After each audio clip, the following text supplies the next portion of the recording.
For those of you looking for an excellent, fast-paced, chaotic boomer shooter experience, then look no further than the latest indie release from Fumi Games, Mouse P.I for Hire. This game delivers almost everything fans of the genre could possibly want.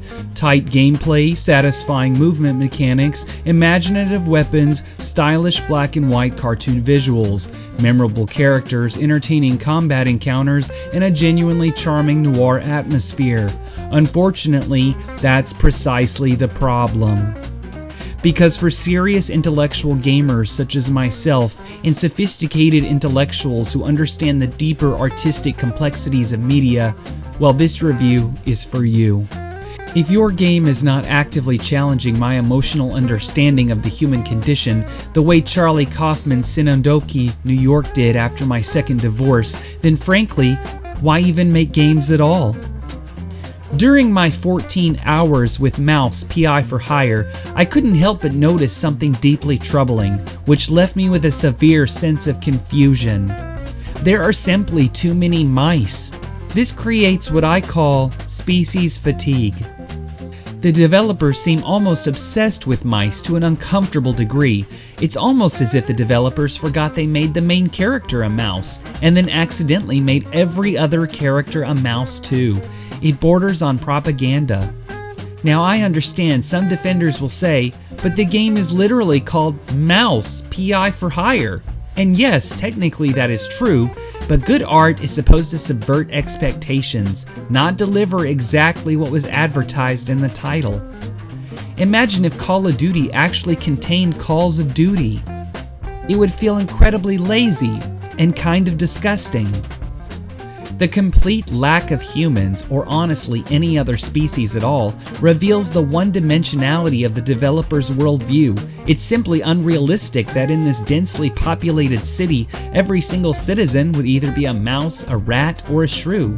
Where are the tax-paying human beings? Where are the dogs? Where are the zoning officials? But the real issue here, and I cannot stress this enough, is the cheese.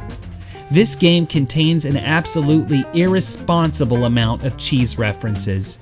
Cheese shops, cheese puns, cheese dialogue, cheese-themed criminal organizations. At one point, a character literally says, "Looks like the big cheese is involved." I physically recoiled. The developers clearly expect players to simply accept that mice enjoy cheese, despite the fact that real mice primarily consume grains, fruits, and seeds. I know this because I googled it halfway through this script. This means the entire narrative foundation of the game collapses under scrutiny. This oversight piles onto the already absurd premise that mice can even become detectives at all. It's what literary scholars refer to as bad writing. And before any fanboys accuse me of overthinking things, yes, I understand the game is intentionally inspired by rubber hose cartoons from the 1930s, but that's actually another major problem. There are far too many references to old cartoons. Every time I looked at the screen, I was reminded of old cartoons, which is especially disappointing because the game's entire visual identity, marketing campaign, soundtrack, art direction, animation style, humor, and premise are all based on old cartoons. Frankly, the developers rely on this aesthetic far too heavily. The gameplay itself also suffers from excessive arena combat. For those unfamiliar with the term, arena combat is when the player enters an arena and then is forced to do combat.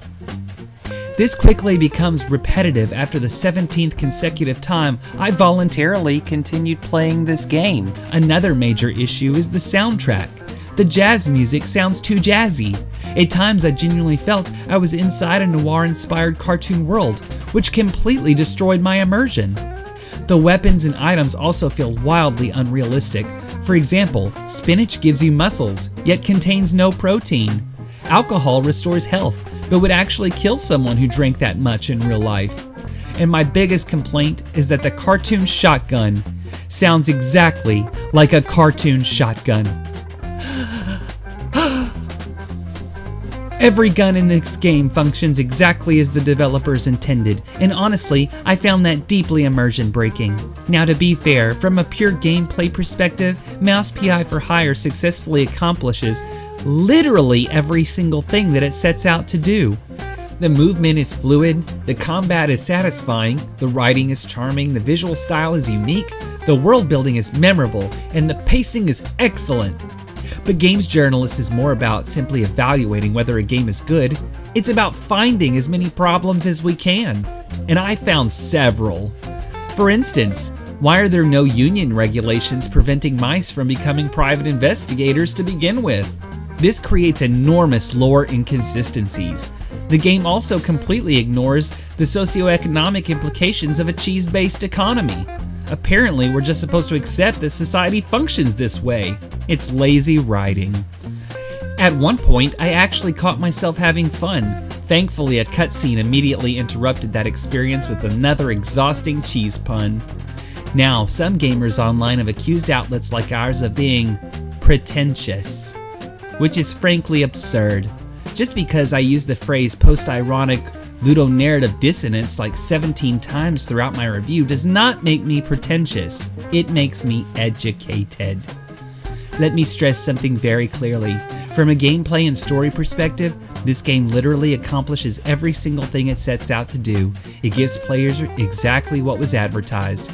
We score games based entirely on whether our editorial cult can promote a game's political messaging. And while this game isn't from Japan, we still feel morally obligated to review it as though it was. The premise of a mouse detective is simply ridiculous. That's like saying a Pikachu could become a detective. It would never work. Audiences would reject that instantly. And as for cheese being such an integral part of the game, well, you wouldn't make a game about monkeys and then constantly reference bananas, would you? Of course not. So ultimately, I can only give Mouse P.I. for Hire a 2 out of 10. Oh, wait. Hold on. No, I'm being informed by my editor that we have to raise the score so people don't get suspicious that we're manipulating review numbers because the developers didn't purchase enough ad space.